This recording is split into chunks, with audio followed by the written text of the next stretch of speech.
Hello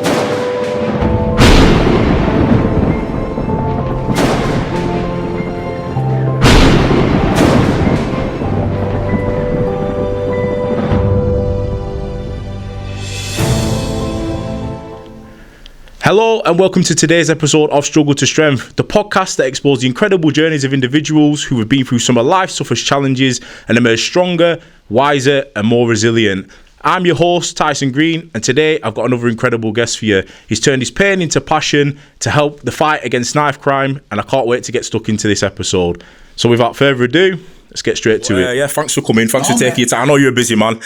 And yeah, you know, it's a pleasure to have you on the podcast. So yeah, thanks for taking your time out. My pleasure. So for those that don't know who you are and what you do, just a quick introduction as to who you are and what you do. My name's Byron Highton. I'm the founder of the JJFXCIC. And I was saying to you before off camera, 7 years ago, I decided to make the UK's most violent, aggressive, crazy anti-knife crime talk. Unfiltered, 100%. And it was a risk. God bless my mum, actually. She gave me £1,000 to start it. Oh, wow. I showed the police and I said, I didn't say it literally. I think we were in a room of about 50 to 100 police officers, stuff like that. Yeah. And 99% of them said, wow, you cannot show that in a school. Wow. You're going to get banned. You're going to get in trouble.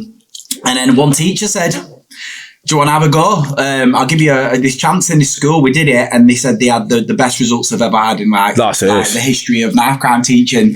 And I was just like, whoa, fast forward 7 years. And like I said to you before, we now get teachers, schools, police, army, nuclear power stations emailing me saying, can you come make people pass out? Imagine you'd have listened to the police and just fucking nipped it in bud. I just said no, do you know what I mean? And it weren't the police's fault, because the actual woman who actually gave me a shot was a police officer. Yeah. So they were on my side, and they still are to this day. Yeah. It's just, it was the fear. Yeah. Of like what the reaction would have been. Yeah, the complications of kids feeling unwell and parents, and we still do get that. We still, that's one of the main battles. I'm assuming you're going to ask me anyway. Yeah. What battles do I face? And predominantly, it's schools that will either admit there's no knife crime problem, even though we know there is. Yeah, but this is coming from people that are not from the fucking estate, exactly. or they're away from it, living on the farm with fucking sheep and that. It's crazy now, times change, like degrees and stuff that these people get, and then like we go in and we have better results than they've ever had in the school. Yeah, you'll have a teacher going, oh, that's too powerful. I'm like, well, what's more powerful?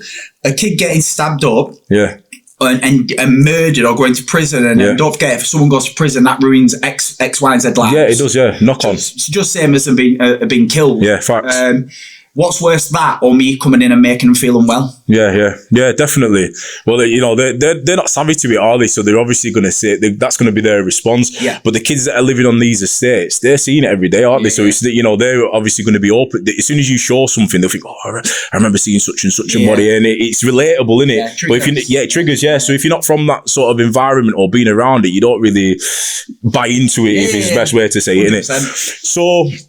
Let's rewind a touch. You're from Preston, born and raised, yeah?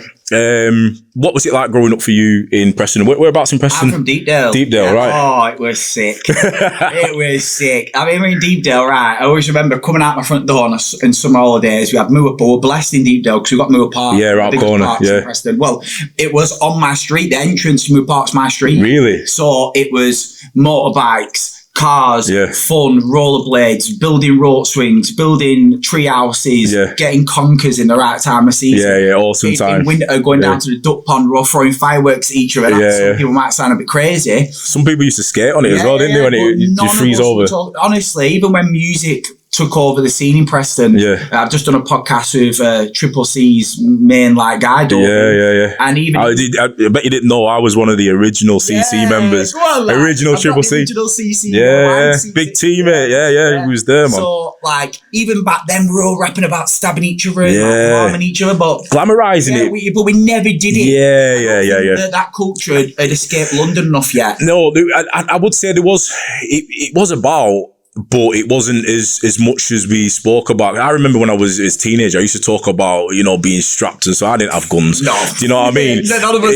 I mean, there was the knife crime was still prevalent, but it wasn't as bad as it was then. Do you know what I mean? I don't think it was affecting children. Yeah, that's the thing. It was more if you're doing bad stuff, then you were sort of in that environment. Yeah, you know, if you think about knife crime or someone actually killing someone in Preston back in the 90s, you'd always, if you would even think about it, like it'd always be some 30-odd-year-old man. Do you know what I mean? Yeah, pissed up in a flat or something. The problem is I don't think people understand how many times I go on TV and radio and stuff like that, and I say these crazy brutal things and they cut it out. Yeah, you know what I mean? Because it's too much for even for TV. But we live in a country now where we cannot stop pre-pubescent teenage children, that's before puberty, around 11. Killing themselves. Yeah, we can't stop teenagers running around stabbing people up. We can't stop certain record labels sponsoring rappers who have killed people and stuff whilst they're glamorizing it, and they come out straight onto a certain fire in the booth and they become famous. That's basically saying to the youth that you need to do the badness before you become famous, and it's glamorizing in the badness when there is other ways, isn't there? Yeah, I can't remember what the stats are, but if people really knew the stats, because I used to have it in my presentation, but it's certain things you put in, you take out. It's what best kids listening to, but it's something like out of 100% of people trying to be a gangster rapper who actually live that lifestyle, actually will stab someone, do they? Everything they can possibly be to be the top dogs and could become famous. It's something ridiculous, like 97.8% of them fail, and 1% or something, or 2% become YouTube famous, but YouTube fame, it's been proven, only lasts for a certain amount of time. And then 1% of them do not become famous. That's crazy. And you think if 1% out of a billion kids, because there's obviously 75 plus billion people living in this country, 100%. even if it's just 1 billion kids acting like that, then that makes other people who don't carry knives. That makes people then who would never even think of carrying knives 100% scared of knives. So it's a big knock-on effect. Yeah, it is. The only people thriving from this are the executive record labels, raking it in. JD Sports, all the sponsors and stuff. They're the only people. That's why social media ain't banned. Social media has been scientifically proven to cause anxiety, depression, and suicide. It does, because a lot of the things don't get filtered. You know, what happened now? I think it was Paddy the Baddy, you know, the MMA fighter. Something happened where he seen someone calling out. I think it was a friend of his who had a disabled kid, and someone were rinsing this kid in the comment section, and he's commented back and said like, "You're fucking wrong," and boom. He's got a ban off Instagram. They've blocked his account or something like that, and like sort of put a time ban or whatever they do. And the person who's made the comment about the disabled person didn't get anything at all. Mental, innit? And you think, where are your fucking priorities at? On this podcast right now, we'll just super briefly talk on it. If we went deep enough into Corby conspiracies, you would red flag and you'd be kicked off. But me and you right now could be our stereotype. I could have come with my black hoodie on, put whatever on, but we could both put Bally on right now. 100%. I'm white, you're black, and both of us could have just gone yo, and we could drop a 16. You know, shanking people up, selling heroin and YouTube and that, and every platform will go boom, no problem, get it out there. Let's get it 1 mil views. 1 mil views, and that's the issue, isn't it? It's like, you are right. It's like, where does the censor line get drawn? And social media has killed 10-year-olds. It's killed actually now. You know, we're doing this job so long. Kids younger than 10 because they feel ugly. They don't feel inadequate. Everyone feels like their life is crap when it's not. Instagram gives me. I've got PTSD, but if I scroll on Instagram for more than 2 minutes, I get anxious myself. Naked girl, and half of these girls are in Dubai. Post pictures of the boyfriends. Facts. And then music has also made prostitution okay for girls. I don't know where your opinion is on that is, because obviously I feel like female empowerment has been taken again and abused. I think personally that you know, there are women that respect themselves, but I think, you know, I don't know how old you are. I'm nearly 38, so I'm touching 40. So, you know, back in my day, you wouldn't see women. You know, I know that social media wasn't about. Even if it was about, would there really be girls posting pictures of themselves off naked? They had a lot of respect, didn't they? You know, if you had to, you know, certain girls you talk to, you have to graft them, wouldn't you, to even get the phone number? To me, going into a nightclub with a pen and paper. Old school. the phone box to ring someone. Yeah, come on, we had to put work in. Yeah. But now fucking Tinder, all that. And that plays a part to the failing society of broken families. Yeah. And that again has been scientifically proven that a child will thrive with both parents. When they don't, things can go wrong. It does fracture. You've got to have the female side of a kid growing up, but then they've got to have the masculine side as well. Yeah. Marry them together. It does yin yang, innit? Yeah, yin yang. But yeah, female empowerment for me is your mum getting paid the same as the next man in the same factory, to join the army to a certain extent, because biologically we are stronger. You know what I mean? But certain things like that, that's female empowerment. Yeah, man. It is. Female empowerment isn't, I'm a woman, so I can have my minja on YouTube. You're like, hang on, women are better than men because you biologically create life. You're like our gods. But so we should be looking at you as a role model. Instead, now you just look online and female empowerment is every girl copies each other as well. They always go to like Dubai or wherever they are on holiday. They always end up going to a beach, don't they? Oceania or something like that. And they're on the beach doing the same poses as the celebrities half naked. And it's like, man, there's bad people out there looking at you, and one day you're going to have a husband that is going to have to deal with that. You know what I mean? Especially if it spirals out of control and the girl goes down. Well, it's one of them things as well. If you've got, you might not think about it now. These people that are doing OnlyFans and stuff like that, nothing against them. They're each to their own, do your thing. But, the birds that are doing it, how do you know later on you're not going to have kids? You might even be planning to have kids. But you think you've got to now think about your future kids who are then going to go to high school, primary school, and your mate, we'll go into it. Your mate fucking whaps his phone out. I've seen your mum getting fucking shagged out. Do you know things like that? It's high school's bad enough when someone calls your mum a slag. Do you know what I mean? that was the worst thing for us, wasn't it? You call it a fucking slag.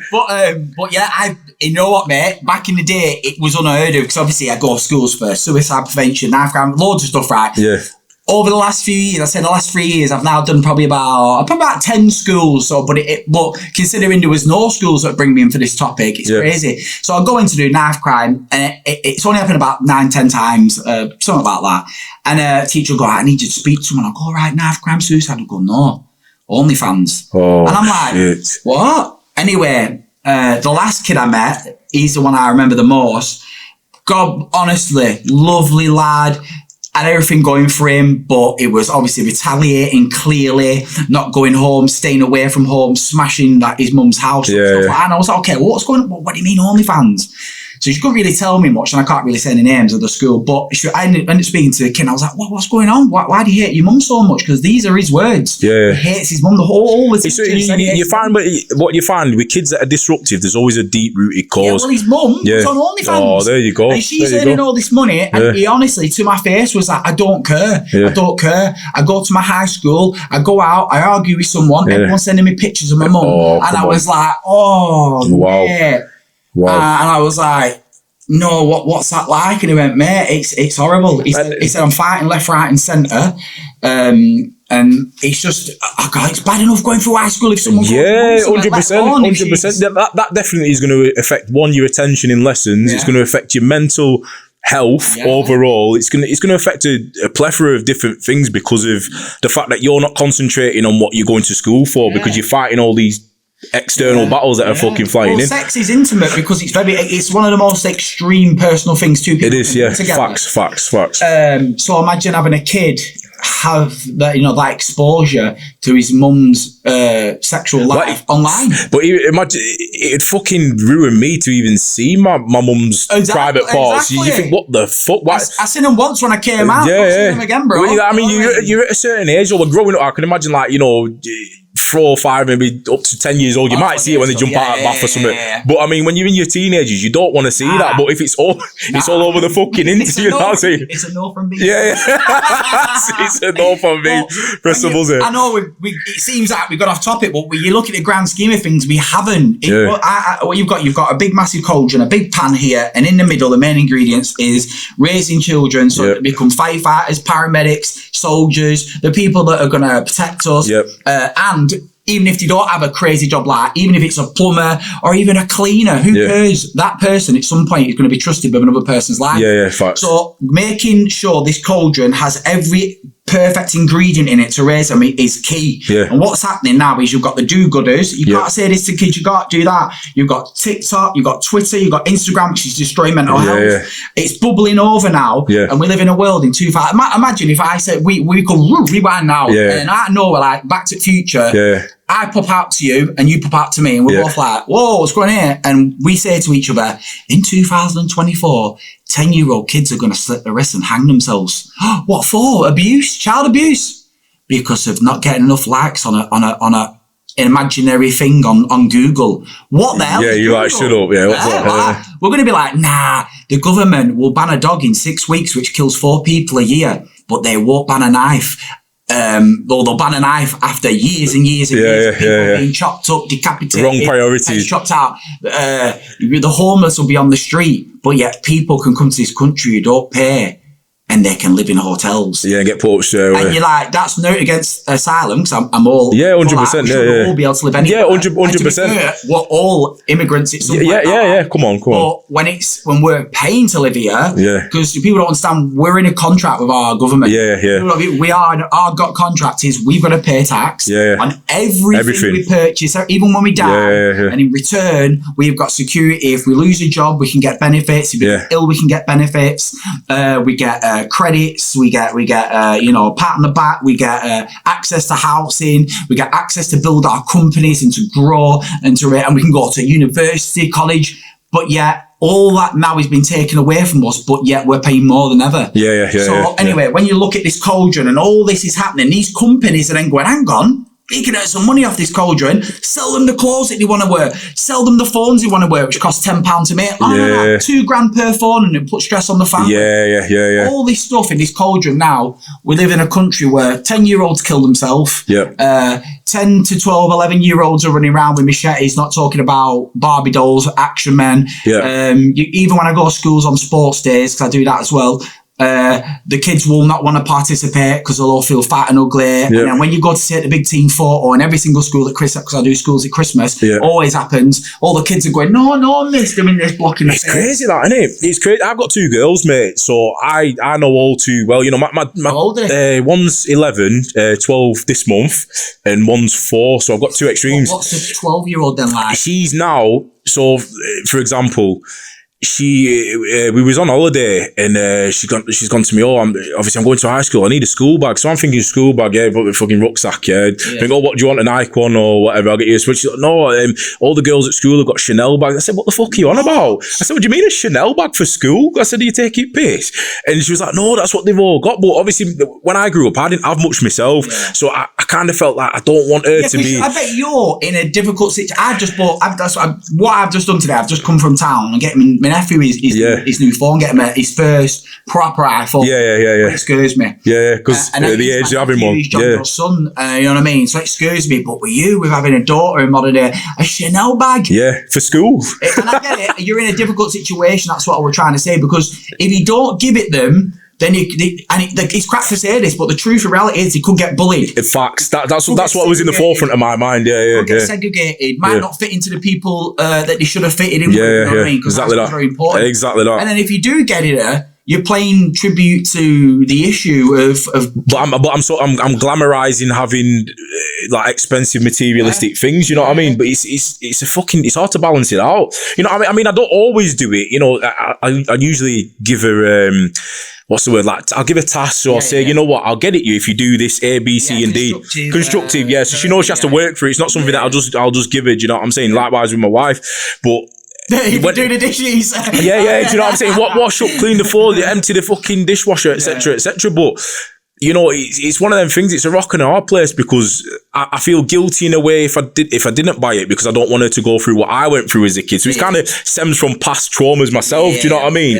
And at the same time, I think. Part of me says, "Fuck that! I didn't have it. What the fuck? I'll just get her a plain sports bag, you know." But will she get bullied? Like what we're saying, it's hard, isn't it? Let's take it back to you now. Okay. How was it for you growing up? Like, what was your parents like? Did you have strict parents, or was it? Oh my God, my mum. We've just done my podcast about 6 weeks ago. The first one we did called "Surviving the 90s." I think I seen it pop up. But yeah. Oh mate, it's literally about growing up when, like, even if you dropped a bit of water up floor, whoosh, like lampshade had come across the room. They didn't mean nothing by it though. They were raising you strict. No, my mum was always, you should know wrong from right. My dad only ever gave me a slap once, and oh my God, he knocked like 7 bells of crap out of me just with one slap, just one punch. Like my dad was like proper, and he still is. He's like, every time someone meets him, I'm like, oh God, ready for my dad. Old school. Proper blow. Stone Island. What's happening, boys? But yet you just don't mess with him. And that is been ingrained into my life. That's old school mentality, isn't it? Ingrained into my mum. So you know what? I had everything I ever wanted. We didn't have a lot of money. My mum, God, at one point worked 3 jobs. My dad's always been into absolutely anything to make money, but was always there for me.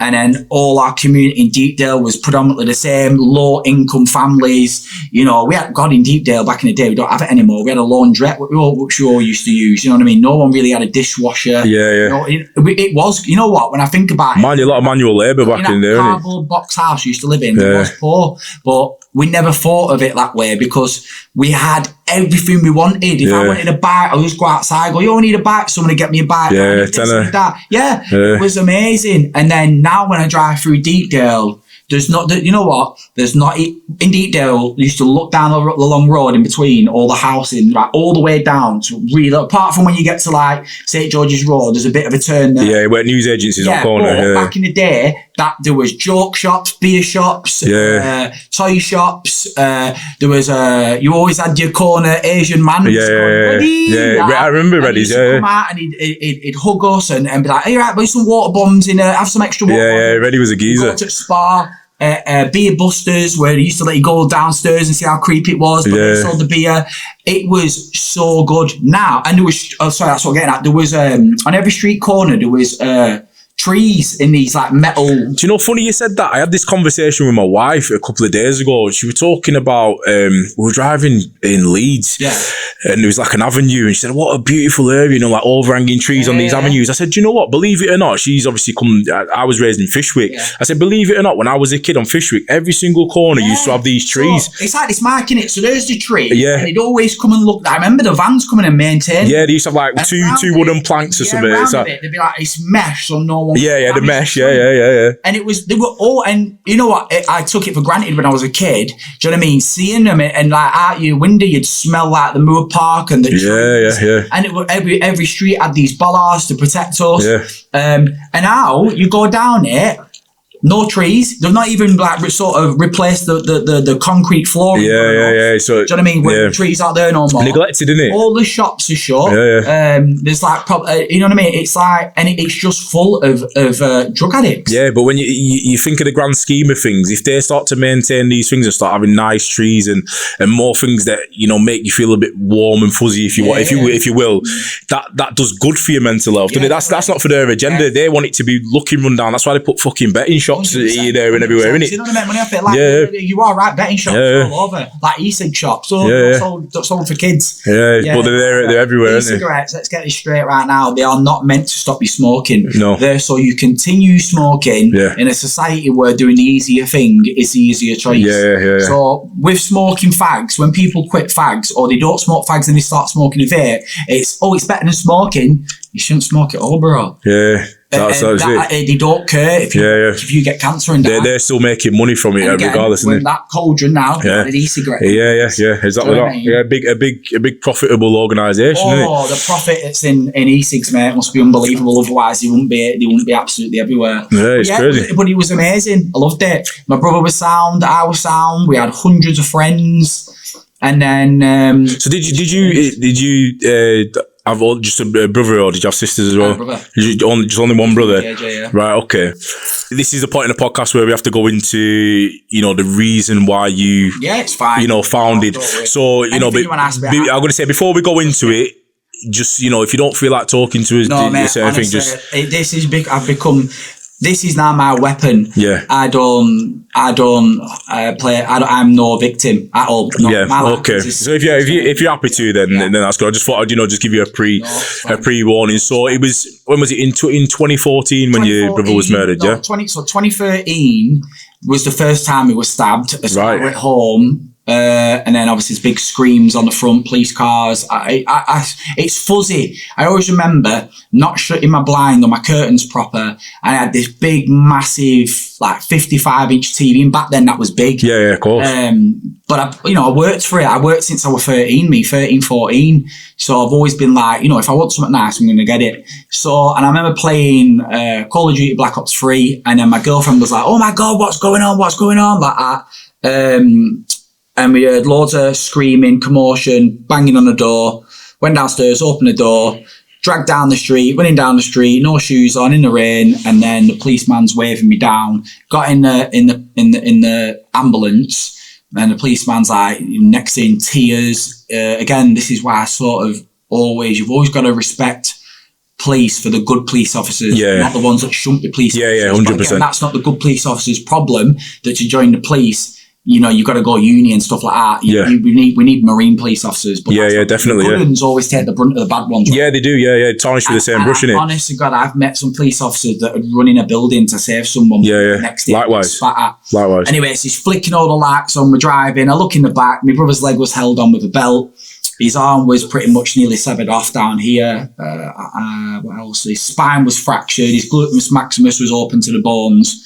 So he'd been stabbed 24 times. At that point, we didn't know that. So I'm in the ambulance, screaming through this little window about this big. "You're going to be all right?" And he kept rolling over and looking at me and like that. And I'm saying, "You're going to see Mum. Everything's going to be okay." Just all the reassurance. Yeah. But then looking at paramedics, help him, all this kind of stuff. No one expects to see that kind of stuff. And it just, the combination of the atmosphere, the paramedics, the way they was acting, the way the police officer was acting, the speed he was driving, because people don't understand ambulances aren't allowed to break the speed. They're allowed to go 10 mile an hour over. Oh my God, this police officer was like Grand Theft Auto. Got to the hospital, and everyone was like, "He's been stabbed 24 times. He's dead." That's it. So instantly in your head, my brother's dead. And I can't believe I just watched the last moments of his life. Of course. So it was like crazy, because the year before, about a year and a half before, me and my brother had a lot of beef. But it's only now I've got older and maturer and met enough people across the country. That's the gift of this job. Is I see so many people living the same lives that I did. Going wrong, and I understand culture a lot better. And people. So God, from before the PTSD diagnosis, like I used to lie in bed thinking like, I'm getting paid for my brother's death. I'm a scumbag. I should kill myself. So you were feeling guilty about it? I've had people spread rumours about me that I get paid for my job and I use my brother's death to make money. And what they don't realise is that I never applied for this job. We'll get into how this job happened. When people actually hear it, they always go, "Oh my God, that's how you became a knife crime teacher." And then you go, "But you're known as like the best knife crime teacher in the country." And I go, "Yeah, and people still hate me." It's mad. You can cure cancer, mate. And someone. Do you know what it is? Regardless, you're always going to be judged, aren't you? Always. You do something good, he's doing it too good because of this. You do something bad, cunt. You know what I'm saying? So you might as well do whatever you're going to fucking do, because you're going to get judged either way, aren't you? Because I've been doing it for like 7 years now. Like, I remember at a bar not so long ago, and a guy come up to me and he's like, "Oi," and I was like, "All right, mate, let me buy you a drink." And he bought me a drink. As he's buying me this drink, he didn't mean to buy it. He was being nice, and he was like, "I used to look at your Instagram and Facebook and I think, what's he knife crime teaching for? Yeah, whatever. He's doing it because he's on TV. But you know what, Byron? It's been like 6-7 years. You've never changed." And I remember everyone looking at me like that, and he went, "What a guy." He said, "Have you seen all the stuff on your Facebook, all the kids and that?" And I went, "Nice one, mate. Thank you for that." I said, "I don't care that you did not like me. I just care that you like me now. Everyone wants to be liked." And he went, "Mate, who gives a crap?" And he walked off, and my mate was like, "See, you've managed to change." Satisfaction from that as well, isn't it? I've been doing it for so long, I've changed. So anyway, back to it. We'll come to all that, positive, negative. So and then in a hospital, and obviously even the receptionist was like that, like looking at me, and I felt like everyone in the hospital was looking at me because I was about because they know when something's happened, don't they? They get it. Police officers, everyone was up his ass, and I'm stood there, and next minute I heard like a screech of tyres. Right. And I turned around, it was me mum. Oh, fuck. And she come in and she just knew by the look on my face, and she's like, where is he? She's crying, and it went through like different phases. So he's all right. To please, if he's dead, God, let me go. All the stuff you see in films, which you don't. Yeah, but the thing is, a parent should not be burying the kid, should they? That's the thing. It should be the other way around. And then it like a Hollywood movie. Honestly, I've said this before. I think eventually will make a film about JJ. Yeah, of course. And then the doors burst open, and this paramedic just run over a police officer, and I think the police officer was really happy. And what did he say? I can't remember word for word, but it was like, I've seen people bitten to death, as in killed, by great white sharks, so savage to pieces. And JJ's body looks worse than a great white shark. Fucking That's hell. how bad the injuries were. And I remember I was like looking at him thinking in my head, why has he just said that? That to be fair, that is not very professional for him to say that. At the time I thought that. But what it is it was to show the extent of how lucky he was. Right. The next thing he said is alive. Oh, right. So that was what you were just describing then, wasn't the he got fucking hell 70 times, 60, 70 times. So, before we go any further, if you don't mind, what sort of lifestyle was he living then, Jon-Jo? Sound. Honestly, there was the stories of him giving his trainers away, taking his jumper off, giving it to people. So he's a good kid then, He had a heart of gold. He came home once. I remember mum telling me. I was like, what? And I don't know, some lad got a house, and everyone smashed his house up, bullying him, and JJ had a heavy heart. He come home, my mum made this lad sandwiches, went round and put gas and electric on his house. Wow. Then there's a girl who actually, a woman, she came hunting me down at one of my youth clubs, and she came and she went, I've just come. She started crying. I was like, what's going on here? What's up? She hugged me and she went, my daughter can't make it here because she's emotional and she doesn't live in Preston no more. But she was very overweight. Something where she got bullied from. I can't remember. I think she was overweight. Yeah. And JJ got kicked out of that high school she was at, and JJ used to look after her. She got bullied that much that she had to leave school because she couldn't go to school. Wow. So imagine, what that's going to do to her psychologically. Yeah, 100%. I don't know what the story is fully, but apparently JJ sorted these lads out. Yeah, good lad. She went back to school, they stopped bullying her, and now she's a lawyer and dedicates her career to JJ. Wow. And I only found that out by women seeing me on TV. Fucking hell, got like a bit of a, See what I'm saying? So the effects he had on other people's life were mental too. He had a heart of gold. But then mixing with his mates, kicks out 4 or 5 high schools. Soon as a kid gets a hold of weed, and it's not the weed at first because no one likes smoking. If anyone says they like smoking when you first start, they're lying. Yeah. When you start spinning out. Cool. Yeah. 100%. Exactly. And then thinking you're cool goes out the window because then you become to like the taste. And you don't like the taste because it tastes nice. You like it because you're addicted. Yeah. It's feeding a part of your brain. You're right. So that stepped in. Then the phone calls from my mum wasn't literally for about 2.5 years of my life. Every phone call with my mum was me and her arguing over JJ. Yeah. The weed got him so bad. I remember once he was asking my mum for money and he didn't know I stayed at home. And God bless him, he doesn't obviously know he didn't know I was at home.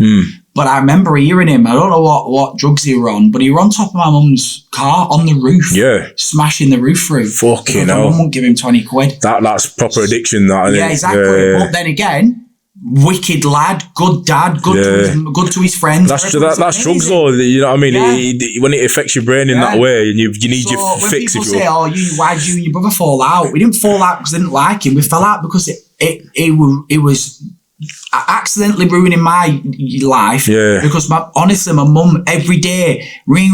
I'm dealing with my own life, working. But you're the bigger brother though, aren't you? So you have to step up. Go around all the time. Yeah. The conversations didn't work. So that led to arguments. It didn't work. I hate it, but we had a fight, and I really did lay into him, and it's something I've got to live with for the rest of my life. Because I remember seeing his face after we stopped fighting, and he just looked at me, and I was like, what have I just done? I've just punched my brother in the face. Yeah. And it was horrible.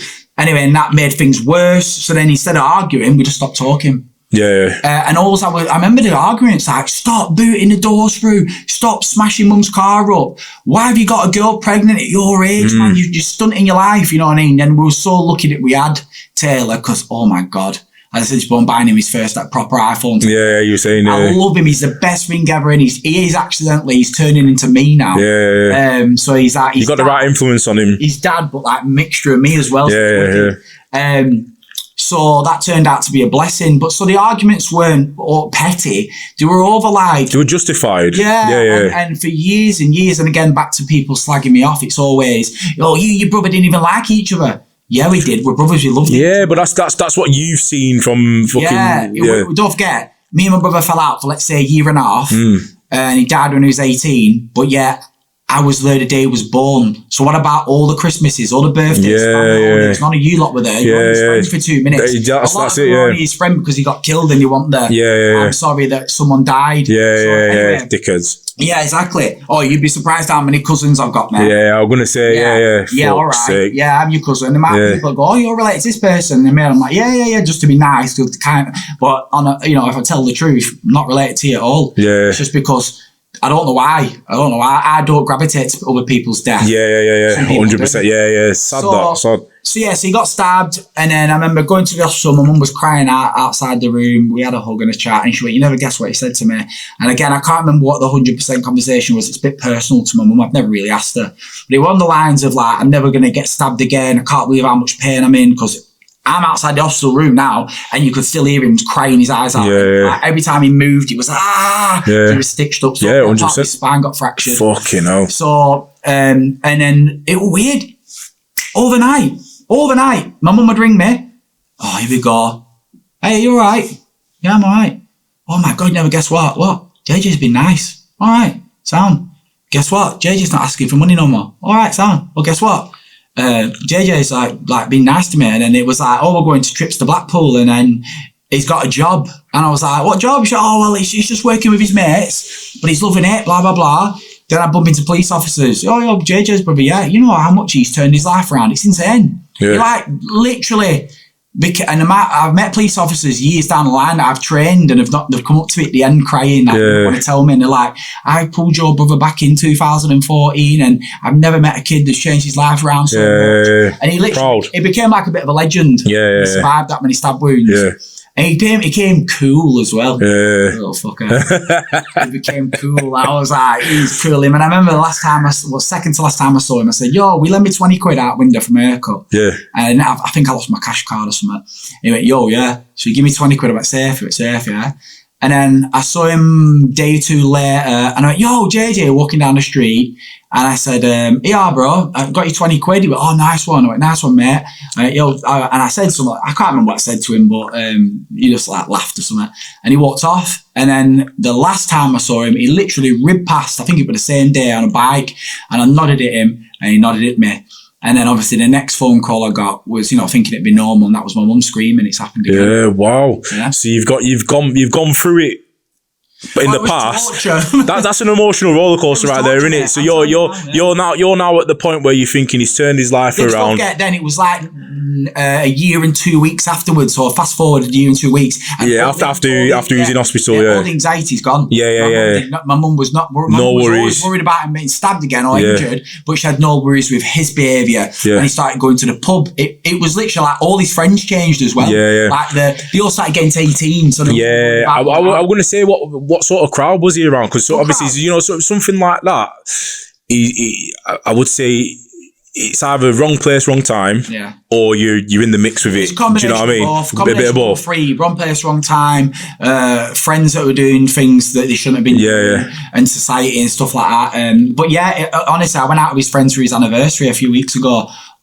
Kids, married, houses, professional boxers, professional people, all of them are doing amazing things with their life. The problem lies is that whether or not they're all doing amazing now, at that given time, just as they were about to turn 18, there was I don't know who were doing it or whatever. I'm not, and I do, but I'm not going to get into it. Of course. Some people selling weed. JJ was involved in that. Then there was a few top dogs that some of them are in prison now for a long time, which is again wasted to the life. And, you know, there was a lot of speculation of more hardcore drugs being sold. Yeah. Then someone got injured. JJ got injured. You know what I mean? So it's that vicious circle. Yeah. So he's back in that spiral. That's where that terminology, it's horrible, but that's where terminology comes, live by the sword, die by the sword. 100%. But I've asked many people, I've spoken to so many people over the years. Like, you know, you can imagine it's hundreds of thousands. Yeah, of course. No one ever said JJ carried a knife. It was usually, you know, if there is, you know, cause, or if they were sort of carrying weapons and stuff like that, you usually find out about it eventually, don't you? But you've been, like you say, how long? 7 years plus that you've been doing it for. If someone's not come forward to say anything like that, you know, he must living up to his true nature as a good kid, isn't it? Certain people I can't mention for legal reasons, and I mean, I don't mean because they're in prison or anything, but the chapter's closed on that. But certain things that played parts in X, Y, and Z happening. Then someone attacked someone. Then he went one step too far, went to the house, attacked a woman. In retaliation, 2 cars were purchased. 9 people driving around in cars, hunting around for JJ's friends. JJ wasn't even mentioned actually to the last moment. Wow. Because my mum were in court and she'd seen all the WhatsApp messages. And then JJ decided to leave the pub after work, walked up to the top of the street with a girl, all talking away, normal. And then the car spotted him, and I think the WhatsApp group chat changed to like, oh, I've seen JJ, get him instead, something like that. Oh, fuck's sake. So they chased him down. He managed to fight a couple of them off. Bricks were involved. I can't remember if one hit. Again, there's certain things you don't speak about because, you know, it's so... It's graphic, yeah. But I think he were hit in the face or something. He managed to fight a couple of them off. Then got stuck behind the car and he was hit so hard in the face, neck, jaw.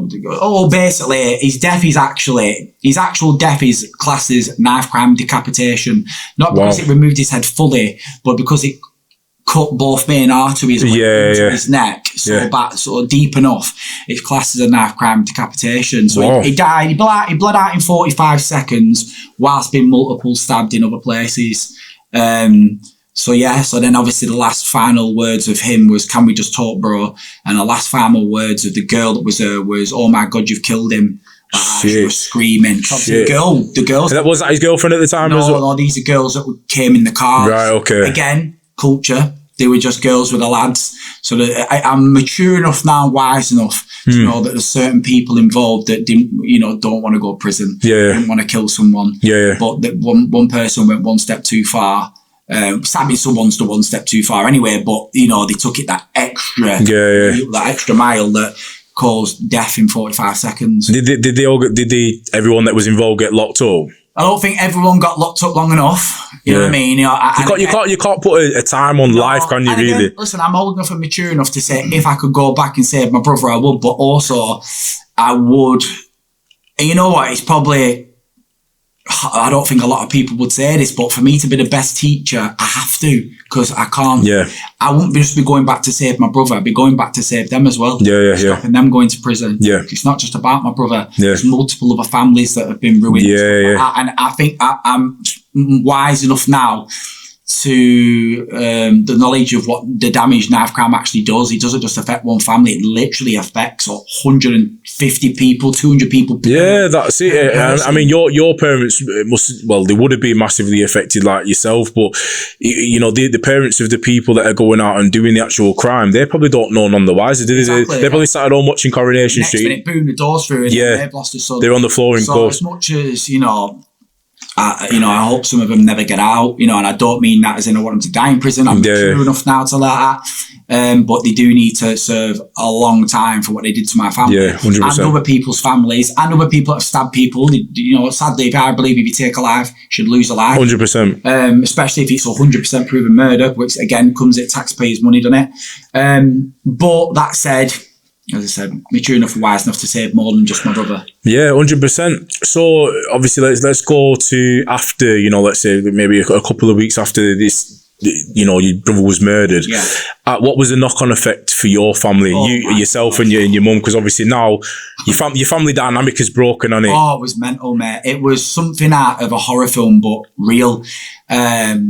Like coming home, I only had 2 weeks off work because again my work wouldn't pay me any longer. Mental. Fuckers, yeah. Oh, and they brought me in for a meeting, and then when I went back, I got paid 2 weeks after, because I used to get paid monthly. Yeah. And my wage was down 2 weeks, and I was like, everyone there was like, all the staff was like, they couldn't pay you 2 weeks. Oh my God. That's how bad people. That makes me feel sick. That, you know. Pricks, anyway, so then it coming home from work was every single day you have to take a breath before you open the front door. Yeah, of course. Open the front door, and my mum's screaming in the front room. So my mum obviously lived with us for a little bit then. Yeah. She's on the floor, she's on the sofa, she's having nightmares. My nightmares kicked in pretty much instantly. And again, that plays tribute to the way I look, because everyone's like, there shouldn't be no wrong with him, Not everyone. So obviously, I'm blessed to be doing this long enough now that I've changed a lot of opinions, and I met enough people.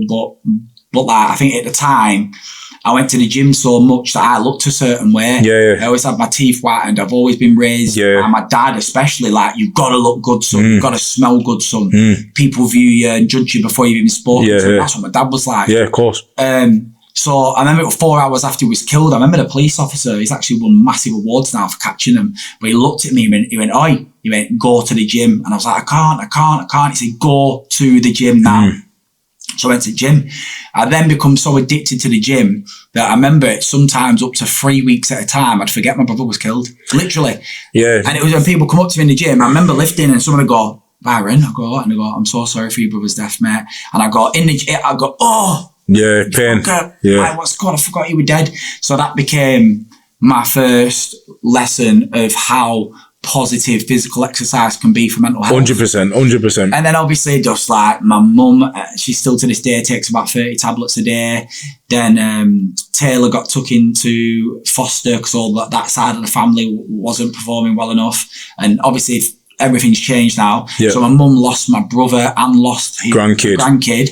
Then I remember my mum just ringing me maybe about 6 months later, which was hell. And maybe even a bit longer, maybe a year later, I can't really remember. My mum rang me at work screaming, I've got him. And the deal was that if she comes off enough medication and proves herself, she can foster, first of all, my nephew. Yeah. So don't forget, my nephew's only about 2.5. Yeah. So still a toddler. Yeah. And the mental health he was going through was crazy. And I came home and he was there. My mum did it. Believe it or not, my mum, went through taking all them tablets, suicide, all that stuff for a year or something, and then had to become a mum again. I'm going to say that must have took a whole nother level of strength, because she's now, it's probably how old was Jon-Jo? 18. He's 12 now, Taylor. No, I mean your kid brother, 18. It was 18. How old were you at the time? 24. 24. So that's a fucking long time for not having a kid. Yeah. You know what I mean? It's going. And she's still doing it now. That's what I mean. So they moved away now. Take me out off to your mum. You know what I mean? Doing something like that. She does it. We fall out at the moment. We fall out not often, but sometimes we have just all the family stuff. But we'll be sorted. But honestly, she's a legend. She really is, actually. She's so good. But the psychological effects she's had, I think it was last Mother's Day. I think last Mother's Day she came in and just broke down and you're talking, this is 9 years, and if it were last Mother's Day, and she's like, I'm to blame for Jon-Jo's death. I'm like, how are you to blame for Jon-Jo's death? You were strict. You were punished. You've given punishment. You bought him everything he ever wanted. Did you make him start smoking weed? No. Did you make him start selling weed? No. Did you tell him what friends that my mum would actually chase him down? Yeah. She was one of them. She did the best that she could do as a parent. Trust me, my mum was like Bruce Lee as a mother. Yeah. Like she worked hard to be vocal, telling him like, well, you're going to ruin your life. Yeah. But it made him worse because he was so addicted to it. But I can't even put into words how hard it is for your life to adjust. It's like if you go to the gym for 6 months, eventually after 6 months, you get used to going to the gym. It becomes a habit. Believe you me, getting used to, because your life's up here, normal, and your life drops down to this level. Yeah. But the problem is you'll never get back to that level. No. What I did, and what my mum's had to do, is we made this level as your normality. Yeah, imagine we live in a horrible, horrible house. Yeah. The wallpaper's all fallen down up here. It was beautiful. Yeah. All we do is we imitate how that house looked, even though we're not up there anymore. Yeah. It's like living a fake life. I've got to take tablets for the rest of my life. It's only when people come to my house and they're like, oh my God, do you really take them tablets every day? I'm like, every day. Otherwise, I have nightmares pretty much every night. My girlfriend, she took a bit for her to get used to them. Screaming in the middle of the night and stuff. That still happens to this day. Yeah. But then when I wake up, I choose 99% of the time to be happy. Yeah. Of course, majority of it is how you look at it, innit? Fake it. Yeah, 100%. Yeah. 100%. And with mental health, we're good at wearing masks, aren't we? Do you know what I mean? Yeah. We put this mask on, but did you when this happened? I know personally, if that was me and that was my brother, I'd have been fucking angry. Yeah, the monster would have come out. The cage would have been open. Honestly, the monster would have come out. You'd be surprised how many times you hear that, right? But then when it happens, it takes so much energy from you. Trying not to cry. Yeah. It takes so much energy from you. Your heart's beating 100 miles an hour from the moment you wake up to the moment you go to sleep. It takes so much energy for you with your phone constantly ringing, because then you get the culture vultures. Yeah. Phone, the police, the cameras chasing you down. You're driving to go to work and you can still see the tape and blood stains. Wow. You go into the memorial every day. And everyone's like, I want out for revenge. But then they're always the friends and stuff like that. And again, I've seen that many people to know that in the rare circumstances that people do get revenge, someone else ends up killed and stuff like that. It's the wrong route to take. When it's your actual family member, honestly, I've met that many people. I'd always say that. But it takes so much from you that you just want to die. You can't be arsed. You're alive. It takes that much energy. You've got no energy for anything else. And I've met that many people now that have gone, yeah, God, I was screaming revenge, and then I just couldn't do it. I couldn't leave my mum behind. I couldn't do this. I couldn't do that. And there's no revenge to have, really, when everyone's caught as well. Yeah. You've got that sort of element of closure from them being locked up. I did go to court once. My mum rang me, and I think one of them lied about where the son was that night. And now that I'm old and I realise this kid didn't do nothing. He was only in the car. He was petrified. And you know what I mean? He did do the less of all evils that night. Yeah. Do you know what I mean?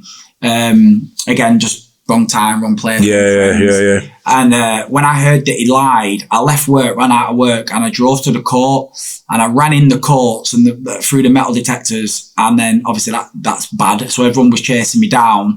And then the woman was there, like, she did try speaking to me at first, and I just told her to F off, off, and I'm going to smash your husband. And he weren't actually there. He put his finger in and didn't go to court. So I did go with bad intentions, but then when I got there, obviously the security got me and stuff like that. And then when I come home, my mum was crying so much, and she went so mad at me, because obviously if I get in trouble, if I get sent down, she'd have lost two sons. She's killing herself. So it's difficult until you experience it, which you're never going to. Yeah, of course. You know what I mean, it's like watching a made up film. Yeah, but you're the main character in it. Yeah, you're the main character in it. Yeah, and it doesn't stop there, because then obviously then comes the hatred.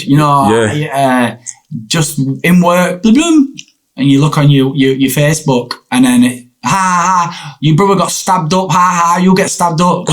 So then everyone at work's like, you alright, Byron? And you're shaking, and you're like, yeah, I'm fine, yeah. Byron, here's 10 orders to do. Alright, yeah. And then you're doing 10 orders like normal, then blah, blah, we're going to stab you up, blah, blah. Your brother didn't even like you.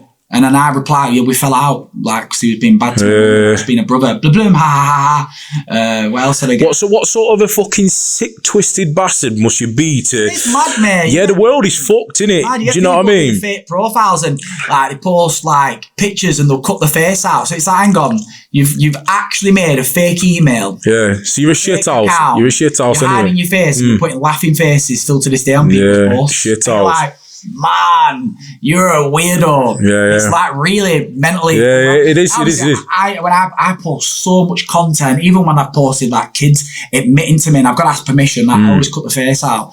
And you go on my reviews, and there's kids saying they're going to kill themselves, and not after watching my work. And you'll get thousands of likes, and then someone will laugh at it. And they're not laughing at the kid, they're laughing at me. At me, you know what I mean? Weird behaviour. I tell you what, I did get once, which was one of probably the worst ones, because I've had death threats. Every time I go on TV, I get something. I got a couple couple of grief last week. So we did the ITV and GB News and Channel 5 and stuff like that. Yeah. So I did get a bit of grief then, but I'm mature enough now to go, I'm like, yeah, thick skin. Seen it, mate. But someone went to some next level extent, right? So back in the day when VRs first come out, you could put it on and like do like a game. I think it was called The Walking Dead or something. Graphics rubbish. So someone took a song that I made about my brother. So they must have put it onto a computer. This is they'd have had to edit it. To edit it, yeah. So they've recorded them playing this game where they're going around killing zombies. And then they changed the music in the background, all the zombies going, ugh. So they removed the sound, put my song on about my brother's death, and then went up to a zombie and chopped the zombie's head off and said, and like an arrow pops up and says, Jon-Jo Highton, chop your head off, ha ha ha. Wow. That's some next level extent. Who are these people like to? They're mentally ill. And I mean, not mentally ill. I think mentally ill is giving them a bit of a pat on the back. It is. Because people you sometimes use mentally ill like, oh, he's a sick guy. No, he's mentally ill. No, they're not mentally ill as in the hard or the sick. They might be, who cares? But what they are is, they're like the type of people that they need to hope they're at hell. But I think some people that do that are not even from the place. Half the time they don't even know you. They don't know Jon-Jo. They don't know. So you get some sick fuckers that'll just jump on it just to cause a situation, wouldn't they? Oh god! And when your podcasts get like millions of views, I've done a few that have got millions of views. Yeah. Like, you look at what I've learned is don't read the comments. Yeah. Just leave it. Yeah. Enough can be bad for you, whether you're thick-skinned or not. Of course. But like the stuff people would say, like people like, look at his teeth. I'm like, yeah, I work hard, mate, and I pride myself. I'm a public speaker. Yeah. My teeth done, and they're not even turkey teeth. They're from England. Yeah. You know what I mean, I saved up and did it. Yeah. Why is he wearing them tight clothes? I'm an ex-pro bodybuilder. Yeah. I do your thing 7 days a week to win these trophies. What do you do? And it's always like some big it'll be fat some guy, nowhere and like fuck all to his name and and he's that. got kids as well sometimes in the pictures, right? But yeah, he's on a thing calling someone's dead brother or being really disturbing. That's a fucking parent. And the profile picture with the kids. And I'm not speaking about anyone in specific, by the way, because this has happened like globally, UK wide. And I'm not the only person. Like obviously, back in the day when I was in my cardboard box, and I living in my own world and my own reality. Now my reality is spread far and wide. So like I've worked with people that have lost kids through. I know a woman whose kid drowned. People went to that. People found out where this kid drowned, right? Went to where he drowned, and there was a memorial of his favourite football club, and the football club gave it them, right? So I think it was signed even. Right. They set it on fire. Oh my fucking God. I met someone once someone pretended for like clickbait that her dead son was this person's dead son. So when she found it out, it was heartbreaking. She was like, oh my God. And it was a proper, not just one profile, multiple profiles. And this person was like, my son died on this day. Like it was her son who died, even though it was another person's son. Wow. So I'm getting these like, your brother deserved to die and stuff like that. Sometimes I meet people and I'm like, God goes far as some songs, like there's the stories of some songs where they filmed the music video, ballied up at the grave of who they killed. Yeah. You see that a lot with like drill music and stuff like that, don't you? Yeah. That's fucked up. So until they die, they won't ever know what it's like. Yeah, but do you know what? I'm a religious man, me, and I believe in judgment, and there'll be a fucking time where gotta be something. There'll be some, even if you believe it or not, there's always something beyond life. Yeah, and there'll be atoms and particles. Exactly that. Yeah. So when you come to that day of judgment and you have to fucking answer to, I reckon it'll be like a show reel. You'll get there and they'll go, you remember this? Yeah. Why did you do that? Yeah. You remember this? What? And you're like, fucking hell. Did I do that? They might be old and mature and forgot about it by then, but you'd be like, you need to answer for every fucking action in your life. If you kill someone, say like you don't kill someone, that person becomes a lawyer. Yeah. That person then saves 20 people's lives and gets justice. Or that person becomes a paramedic. Or he doesn't do anything. He gets mentally ill. Yeah. He has a kid and raises a kid good. That kid then it's a family tree. Yeah. Keeps going. Yeah. If you kill someone's family member and then you change your life 20 years later, I'm sorry, you should have died if you killed, because what's happened is now that person's killed themselves, or that person's become a heroin addict. That person, I went to one woman's house once. I think her son died 3 years before, and she messaged me saying, I've got my son's passport. And I was like, what passport? Obviously at first I'm like, passport? Yeah. But pardon me, he had it in his pocket. And when he was killed, the blood leaked onto his passport. Right, so you got blood-stained passport. So I use that when I do my one-to-ones. Yeah, do you sure. want to be this kid? And when you open a passport, you see how young he is. Yeah. Shocking, innit? And I turned up to her house. It was Christmas Day because I was doing my Christmas appeal. I deliver Christmas to kids in need on Christmas Day.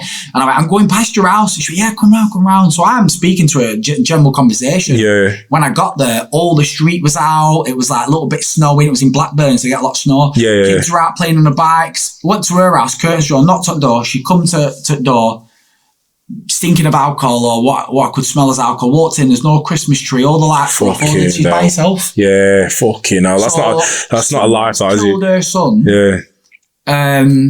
And now she's at home by herself on Christmas Day. Yeah. Do you know what I mean? I even know stories of like people getting stabbed up, and in the actual courtroom, the person went to the toilet. Yeah. He put a drill song on about stabbing someone, went like that, and sent it to the defendant's mum whilst in court. Wow. Didn't get sent to prison. Wow, that should alone be something that you get fucking sentenced. A few years, 2 years, because of the stress, and we all think it is. The mum of the kid who got stabbed died. Wow. And she went, fucking hell.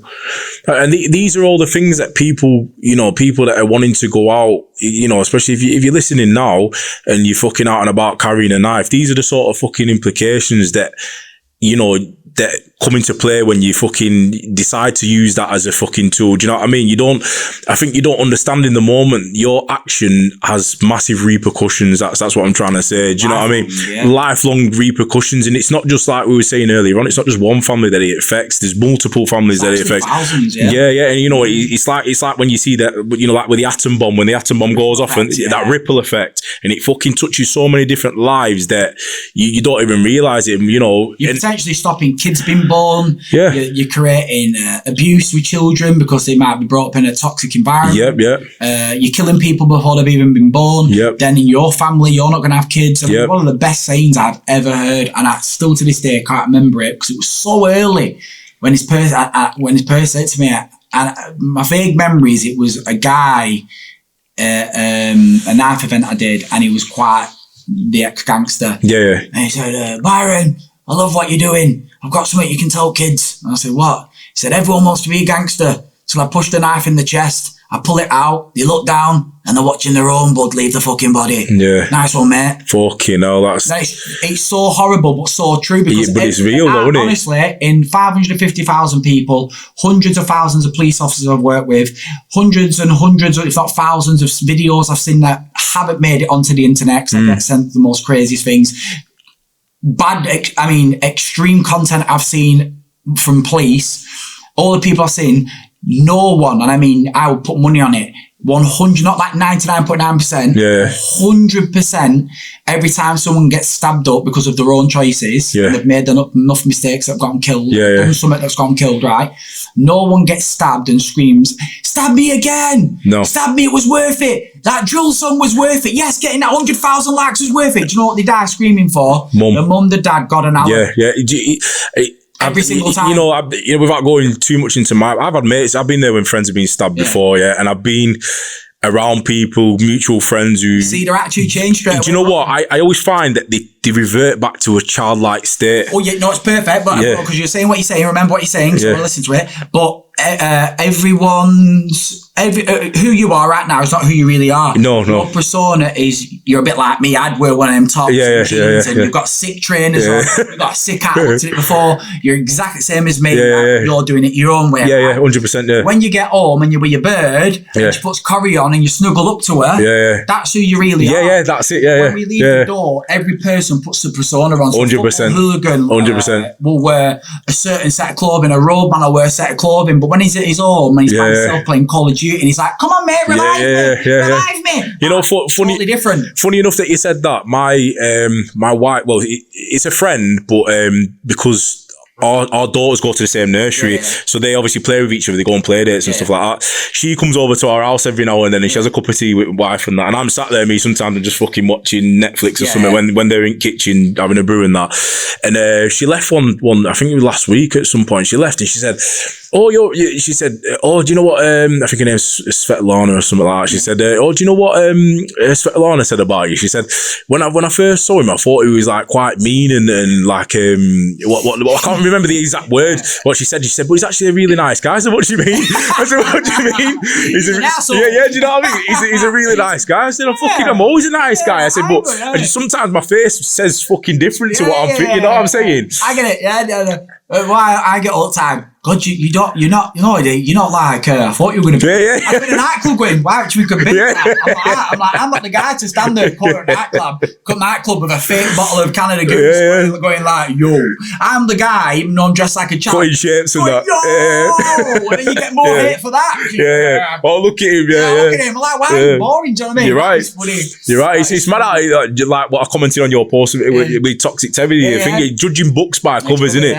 Yeah, it's fucking crazy, but you know, that's the thing, you know, you can't please everyone. It's just the way that we look. If we look a certain way, let people judge, but as soon as they talk to us, they'll realise that we're not the people that they think we are or perceive us to be. I know. But everything we've spoke about interlinks literally back to the beginning part of this podcast. We did it in reverse, didn't we? Yeah, we did. Yeah. Like it. When I enjoy your podcast, I think you get more from me. Yeah. Usually every single TV programme. So, what's your name? What's my name? Robotic. What's happened to JJ? And I'm like, but yeah, I love it when it's free flow. Yeah, 100%. But back to what we said at the beginning, if anyone who's going to watch this podcast through to the start to the end, you'll understand how everything we spoke about links to literally what we said at the beginning. It's the society and the culture that these kids have been brought. They've been brought up basically in such a bad environment, which these money greedy corporations are abusing them for. That the byproduct is violence and death because everyone wants to be top dog. No one wants to be everyone's friend now. Everyone wants to be the hardest lad in school. Reputation. In school.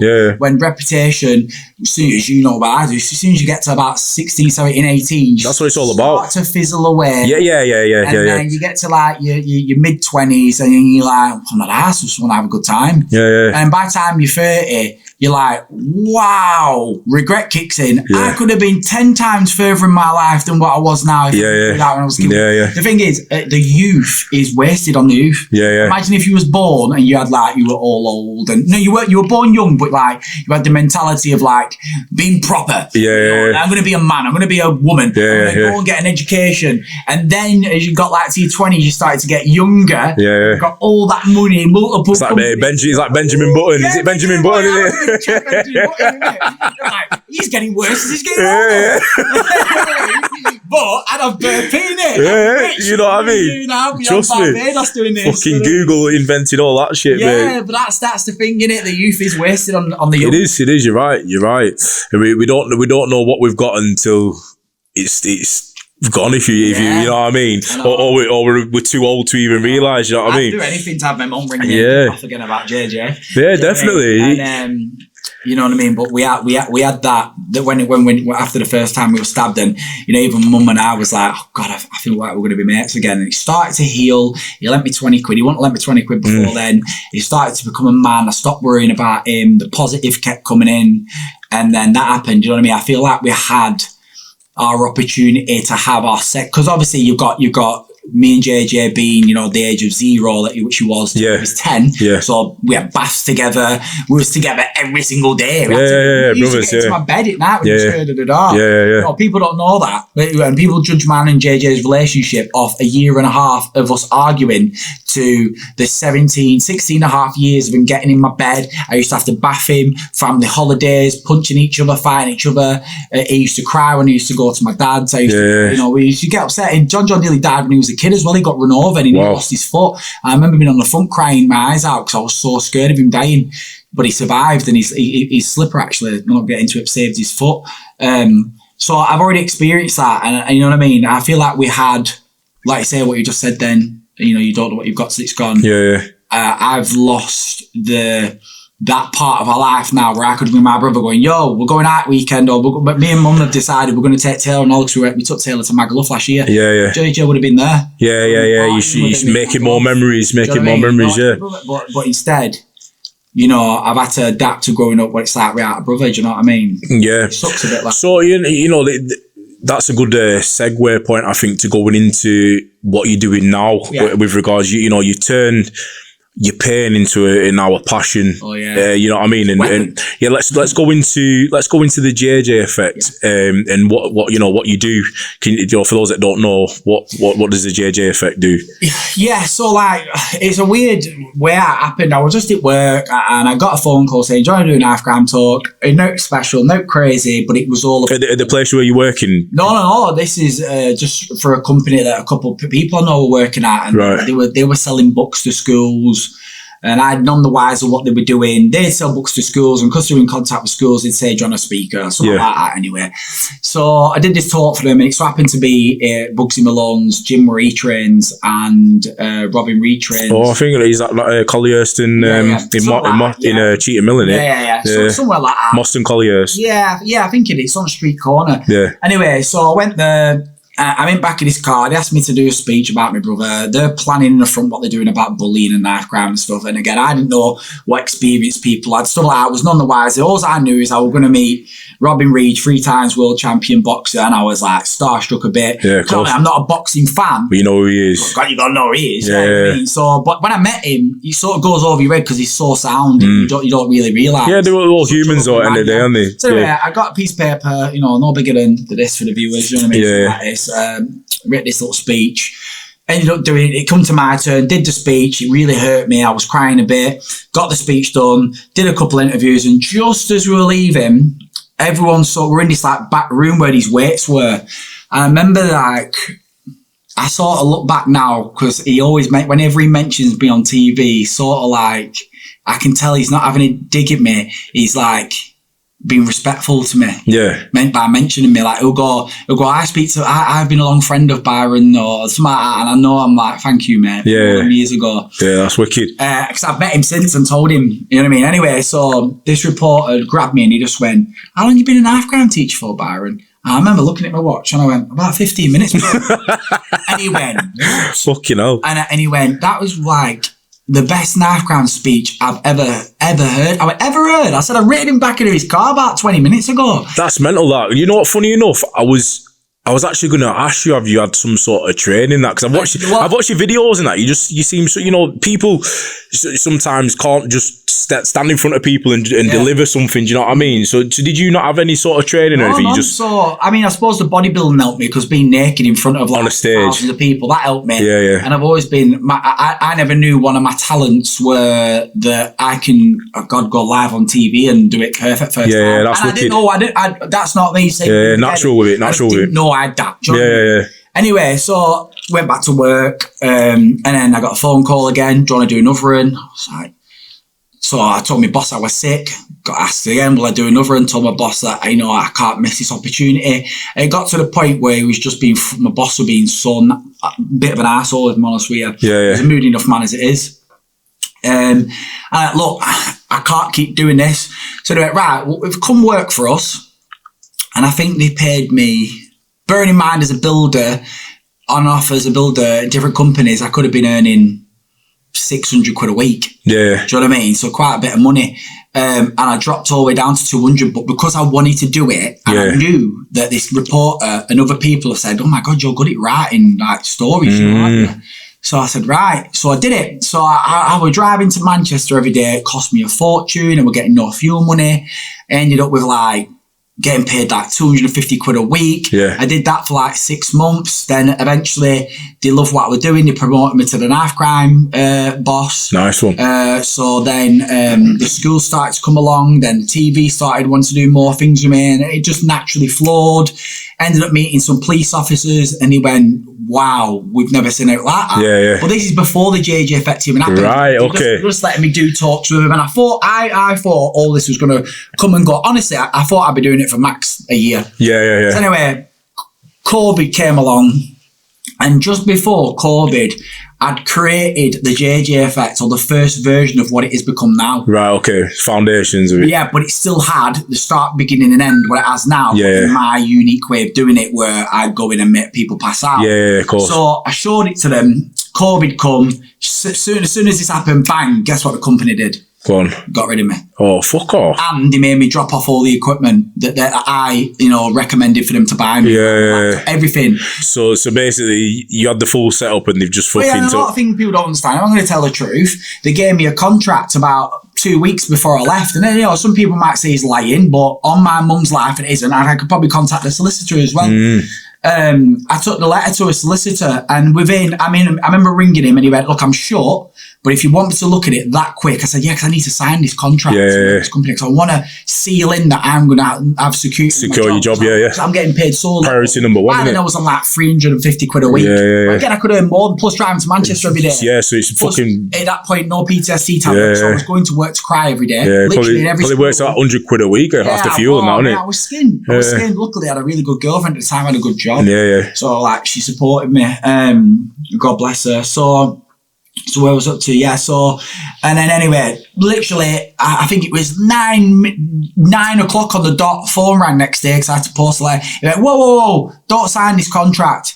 And basically, long story short, in the contract, the way it was worded, that even if I leave that company, I get sacked, fired. I don't know if it went to that extreme, but basically, if I were to leave that company, they would own the rights to JJ's story. Fuck off. So I was like, whoa. Wow. Don't forget, I'm missing out so much info here. Yeah. But there were people like police secretly ringing me saying I need to leave the company. And stuff like that. But again, no crimes to the company. They do what they do. And it never did me any harm. That's fucking twisted though, that. Come on. That's... a bit weird, weren't it? Yeah. So I just went, right. So I asked my mum for £1,000 to start the business. I'm going to call it the JJ Effect. Luckily, she put me onto a woman called Janine, amazing. She helped me set the business up. Yeah. Then Eve Crosser was stabbed in Preston.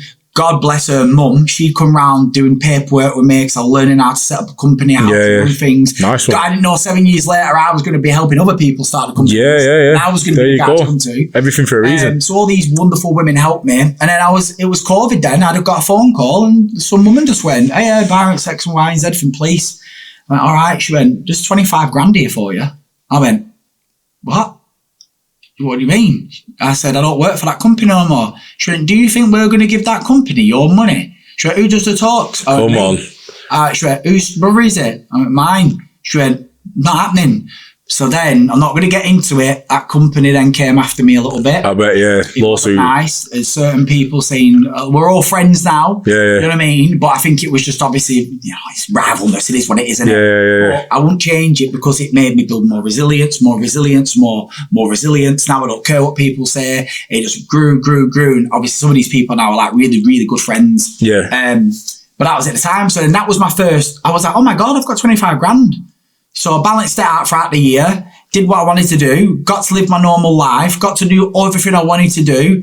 It was just amazing. I was like, oh my God, and the next year came, they went, oh my God, you nailed it. The reviews were getting like the best we've ever had. Wicked. We're going to do it another year. So they gave me another set of money. So I had guaranteed work. But don't forget, in between, then the school started to talk. So it went like this. Yeah, branching out. And the next minute, I was like, right, Manchester's complete. That's complete. So not only did I have funding, but I had people from other organisations reaching out. You need to be the guy. Wicked. Obviously, in between then, word of mouth as well, isn't it? Out with other knife crime teachers, because remember, I'm in this game to you're stepping on our toes. I'm in this game to make people not stab each other or go to prison to save kids' lives, really. And the quality of knife crime teachers still to this day, and I don't care if people like it or not, because in retaliation they'll go, well, you're too powerful for a school. I go, well, you're too boring. Yeah. You got to draw them in, haven't you, especially kids. Like, honestly, some schools I go to every year, especially if I teach a kid in year 7 and I keep going back to this school every year, I get bombarded. It is not there's a school in Newcastle that had to expel kids because they were arguing that much, because the year when it was so jealous that they weren't seeing the talk, and it spread around the school. It was the best talk I've ever seen in school. So I had to expel kids because they were kicking off. That's impactful. So I had to go back a couple of weeks later just to do the rest of the school. We only booked you for one talk. You're doing the whole school. Otherwise, they'd have to kick kids out. That's how crazy it is that people want to watch. But that's a compliment to you though, and you're working it. Do you know what I mean? I'd be wouldn't be able to get out the door because I'd be like, no, I love it. You know what I mean? I get to go in schools, right? Yeah. I dress in shorts, so we're like chabby stuff, and I'm like, what's happening, kids? And I'm calling them names, and everyone's laughing. The teachers are rolling around, but at the end, that final bit, the JJFX section, that's the bit that wins all the awards. It's only the last bit that wins the awards. Boom, blah, people throwing up, people like, oh my God, what's going on? Like, and then like prisoners coming up to me like, I never knew that.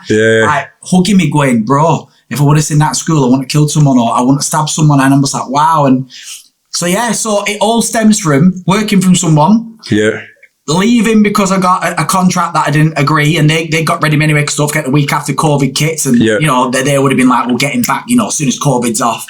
But I had no money. But then in between that period of time, the police contacted me. They gave me my first proper start. It spiraled out of control, and now all these years later, I haven't rang a school now in about 6 years. So you're not chasing them; they're chasing you. That's wicked. That's a testament to your work and what you do. I, hand on heart, never knew that I could do this as a job. And at the beginning, it was difficult because it made me cry every day. Then in between everything we've spoke about today, I think it was like year four, I met a guy called Marcus. And at that point, I didn't believe in any sort of rehabilitation for myself. I didn't believe in any sort of counselling. I was like, yeah, counselling, fuck off. And the guy went, look, give me 5 minutes, mate. I've come to watch you talk. It's blown my mind. I do all this work with mental health and I can't stop thinking about you. So you proper made an attempt to call to speak to me. And ended up saying, yeah, I'll have a Zoom with you. I had a Zoom with him. Mate, I only meant to be on for 10 minutes with him. 3-4 hours passed. Fucking hell, wow. And he changed my whole life. He explained what flipping the lid means. I told him things I was feeling. He answered the questions before I'd even finished to finish my sentences. So I knew he was legit. And he told me things that he thinks I'm doing and what I'm doing in relationships and all these things. And I was like, get out of my head. So it's like he knows you, but you're thinking, trust me. This is true. Anyway, he recommended some medication. Which didn't have any side effects. It wasn't one of these ones where like you feel better, but your motivation drops. Your motivation goes up, your sex drive. There's always some things that affect a man. It was perfect. I did have a year or so of playing with the levels, and I just got it right. I'm still on it to this day. It doesn't hurt me at all. Doesn't change my life. It makes me a better person. But the moral of that story is right. One, obviously, multiple things. Trust me, if you meet the right person, someone can help you. But it's not about that. But the main reason is I lived my life pre-PTSD medication and post PTSD medication. Is it pre? Pre is before. Pre and post. So pre and post. I'm so happy that I went through all that stuff, crying in bed at night, thinking about killing myself, people on about stabbing me, people laughing about my brother.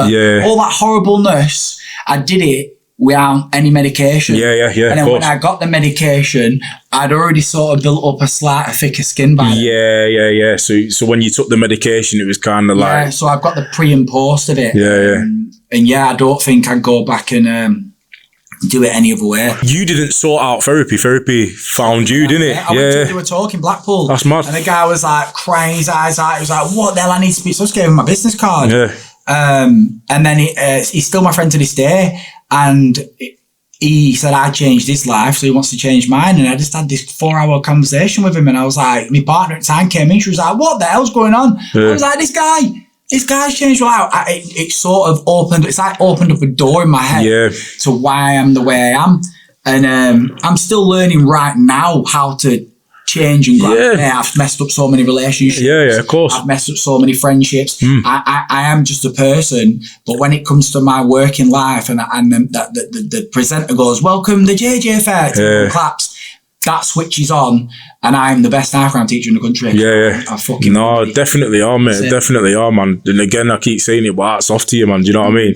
Because it could have quite easily gone in a whole nother direction. Do you know what I mean? And then I keep saying it, you've turned your pain into a passion, which, you know, is commendable. So what can we expect for the future of the JJ Effect? Have you got any plans that you can tell us about what you're going to be doing? Podcast, obviously, I'm trying to get that. I'm only on like episode 7, I think 6 or 7 coming out this week. But that I can see the algorithm changing now. Because you put your spitting content. So that's changing. That's going to be my next venture personally. Nice. We've got the new youth zone or youth club opening up. We're doing the trial run for 6 to 12 weeks. That's going to be in Bamber Bridge. Is that the boxing thing you do with Jude? With Daniel Jude. But the goal is that if it all goes as smooth as we're planning it to, the 6 to 12 weeks, the actual building across from it, where we're going to be doing it, that is actually our building. It's actually JJ building. Wow. So the council are giving it to us. Wicked. It needs like 100 grand spending on it, but the council are going to pay. They'll fund that one. Yeah, 100%. But we've just got to do this 6 week tester first, but I've got every faith in Dan because we've done it before. So there's that. And obviously the bread and butter goal is to keep growing and growing and growing to hopefully, you know, sooner rather than later, you know, someone in greater powers above all of us comes in and goes, these results you're getting are insane. Like, maybe we need to listen to you a bit. Like, if the government listened to me, we would have banned that zombie swords, ZKs, you know, when my brother was killed. Yeah. If you're going to listen to me, social media will be banned now, you know, but it's not that they won't listen to me. It's if the country ever gets someone in power like me. Chances are. I'm not going to get into Chances are. You know, I'm not gonna get into it, but I don't think the government run the company. But do you know what? I've heard a few people say it's only going to take for someone who's a politician or someone for one of their kids to be affected, and overnight it'll change. Do you know what I mean? It'll change. But obviously, all this money we waste. We just need to. You know, there's a couple of things. Build a new prison where you get caught with a knife, you do 6 months, but it's not like a normal prison. Yeah, it's run by ex-SES and paratroopers and Marines. Literally, if one drop of drugs gets into that prison, the whole prison locked down. You find out who brought it in. If it was a guard, which a lot of the times it is, bang, they're going away, mate, for endangering people's lives. And you get caught with a knife, you do 6 months in a room, the same length as a coffin, the same thickness as a coffin, with a bed, no TV, no nothing, and a window, and they really learn for 6 months what it's like potentially not seeing anyone. You think after they come out, that's called a deterrent. Get caught again, you'll do 12 months. Do you know what I mean? 100%. Yeah, and you're talking a prison because there's no going outside, no nothing, no, it's a do. Doors don't like something you see in a film. Don't forget, our reality right now is a film. It's like a film. It is. You die and you police with body cams, rubber bullets, a police force to be scared of.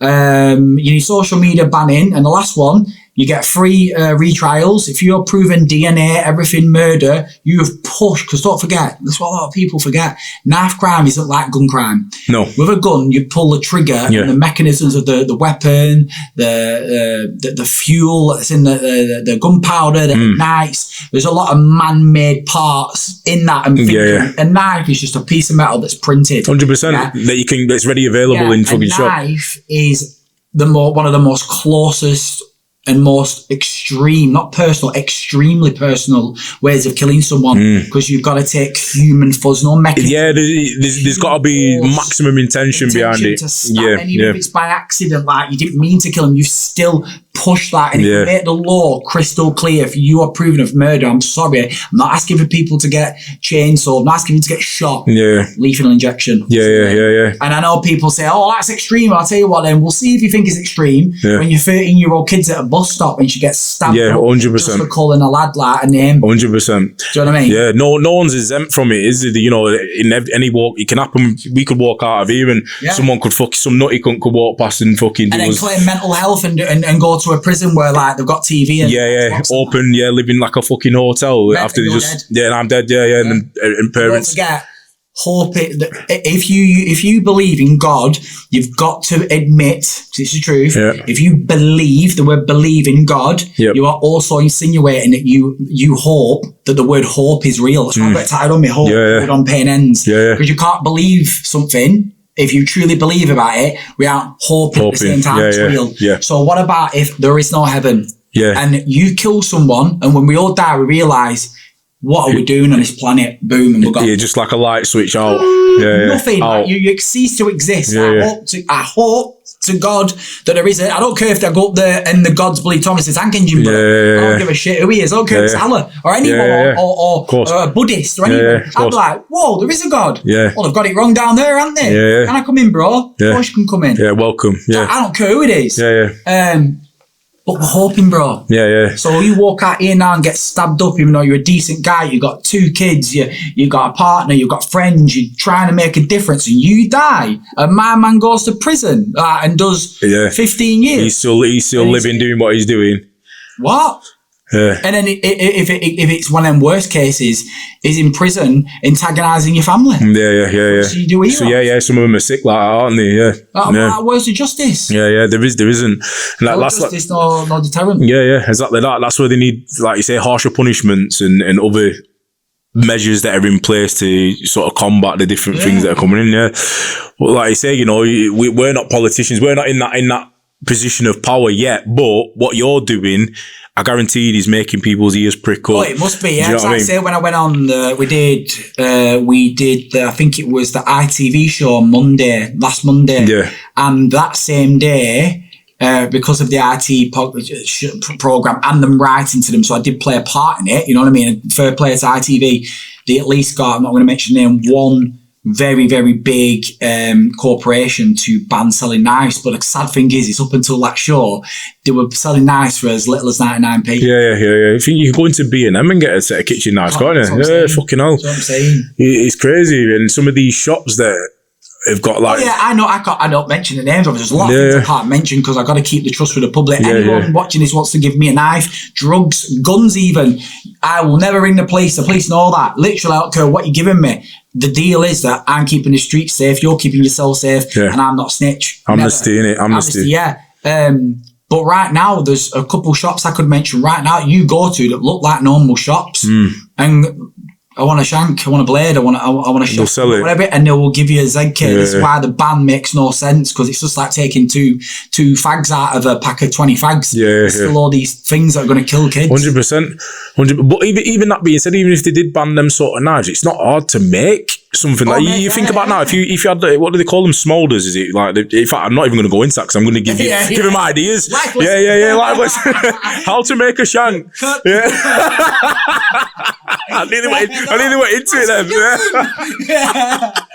Yeah. Anyway. Like heart attack. Yeah. You know what? I stopped myself from a chance. You get PVA glue out in a minute.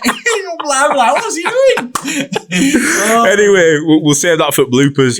But you know what I'm saying? It's easy. Even if they do certain things, it's still going to be easier. It's like they're cutting off the head of the hydra. A head still. There's other ways for them to do it and get their hands on certain things. To kids loads of time.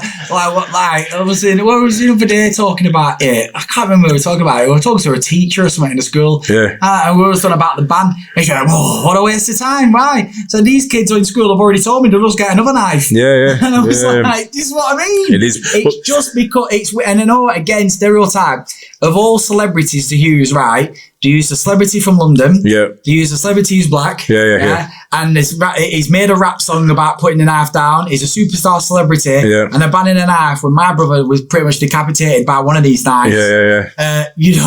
10 years ago, and then prior to my brother, there's people that have had their arms chopped off, stabbed in the face, organs pulled out with these same weapons. Yeah. But until we get a very specific type of celebrity to ban these knives, then the government listens. Yeah. Literally, like we spoke at the beginning, I can't believe how stupid the public are would have handpicked this person. Yeah. It won't be Barbara, will it? Yeah, no. Who's someone stabbed up in a school. No.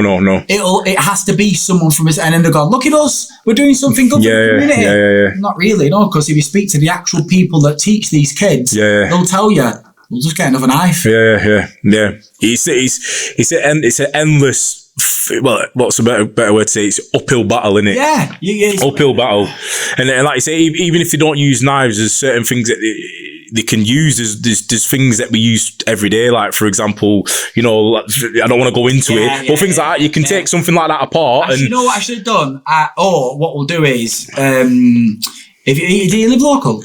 I live near Leeds. You near Leeds? Yeah. How long are you down here for? I'm going to shoot an episode with Adrian straight after this. Well, I've got the 2,000 odd knives. Have you? Yeah, we can do an extra segment where let me know. I'll just get them out. They're in a big safe. Yeah, wicked. And I'll show you that you think ZKs with your knives out there. Oh my God, I've got them in e-cigarettes where they fold out, pop out, bus passes, fountain pens, credit cards. So hidden stuff. Each company's all thrive off it. Then I've got the homemade ones, got snooker cue ones, got a gun.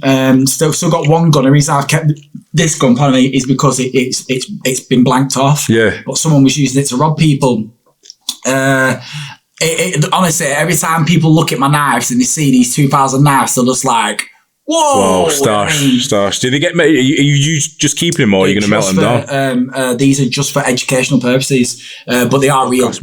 What advice would you give to someone that's been through, similar what you've been through, like had a family member or a victim of knife crime, and also what advice would you give to somebody who is thinking of using a knife and carrying a knife and getting about? I like that. A lot of people ask for that question. I like it when you come on organic podcasts, like I said, my usual clientele are like TV and stuff, and corporations, and you've just got to, and then you say what you want to say, and you have a good, and then they cut it out. Yeah. But best advice I can give to a parent or someone who's lost a kid is literally stop wasting your life. Honestly, it took me so long to realise that my brother is dead, murdered or not, he's dead, right? So I go through the rest of my life with my whole body is a big tattoo to him. My company's called him. My son or daughter, when I have a kid, is going to be named JJ. No matter that's boy or girl. I don't care. My registration plate on my car is JJ. My whole entire life is JJ. Right? That's it. But do you think I'm going to waste my life? I go on fancy holidays with my mum and my family and my partner. I will drive motorbikes if I want to because it's a hobby. I will make music if I want to. I will buy a new car if I want to. I will spend money on friends. Every Christmas we give like 7 to 10 grand's worth of PlayStation. I've seen it. Yeah. No one pays me to. People don't understand that it costs me money to do the Christmas thing. I've seen it. It's class. The travel we do. Yeah. And all the balloons, and then we get a lot donated as well. So it might not cost me a lot, but I tell you what, it costs me a lot in time. Honestly, we're about this week. I think I'm going to make the 2024 Just Giving page, and let me tell you now, people don't understand. It is literally a 3 months of traveling, picking up, organising. Just on Christmas Day, I don't finish work till 5, 6, 7 o'clock at night. So sacrificing your time and your family time.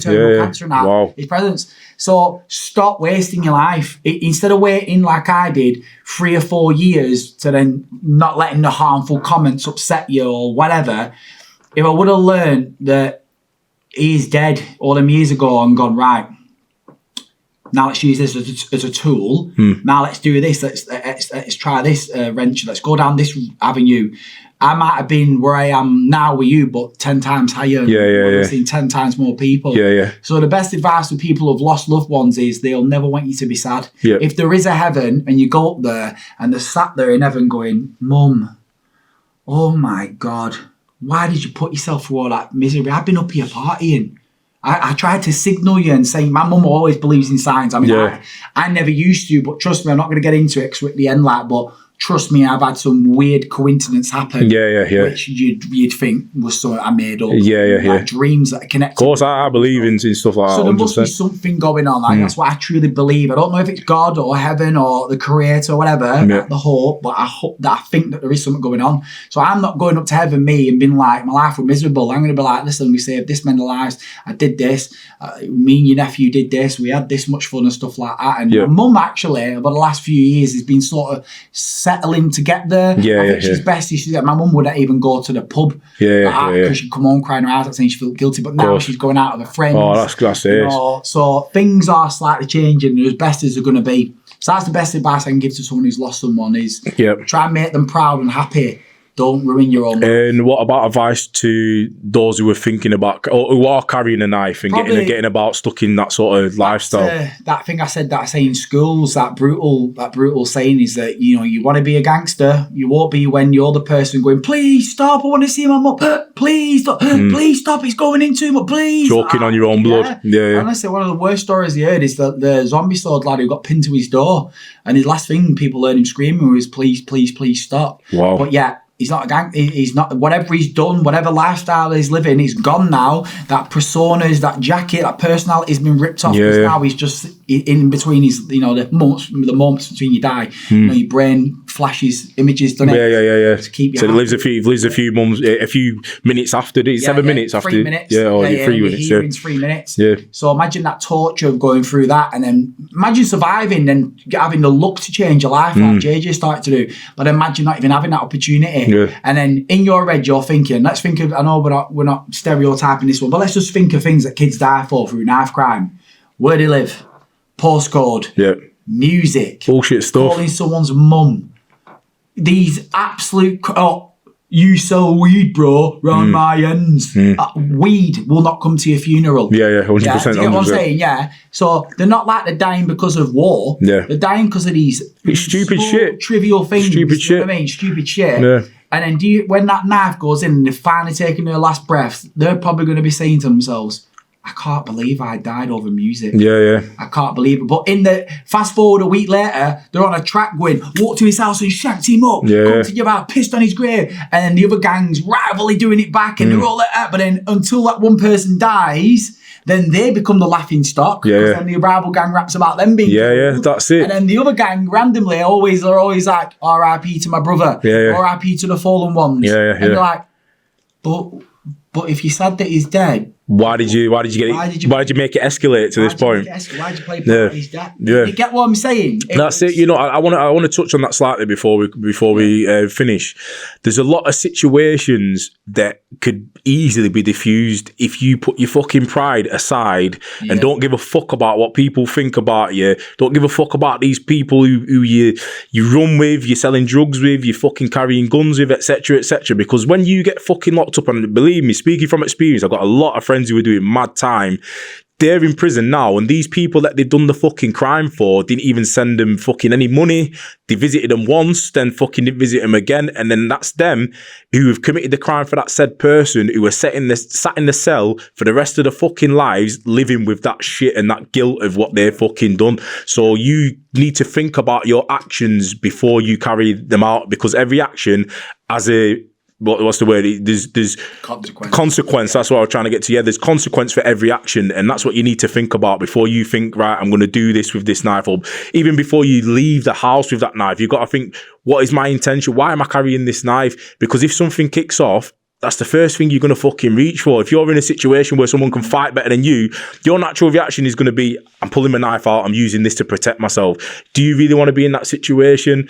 You need to fucking think about these things, and also think about the fucking people that you're around, because 99.9% of the time, you're fucking looking to back them up and they wouldn't back you for shit. You understand? And it's you that's in that cell rotting away for the rest of your fucking time. And these fuckers are nowhere to be seen. They're still at home. They're watching Netflix. They're fucking going out every weekend, and you're stuck with your fucking self and your head in that cell for the rest of your time. So I just felt like I needed to put that in. That was good, man. I literally, I was just trying to remember now what I said, that perfect part you said then about your mates. Like, trust me, I've been to many prisons now, and one of the stories always sticks in my head. Not a story, because we're at the end, like, but a guy said that he hates Christmas. So why do you hate Christmas? He says, because one Christmas, his wife said, I'm sorry, but your kids are going to start calling this other man Dad. Can you start calling this other man Dad?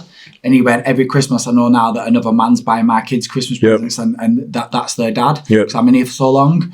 Another big one from prisoners,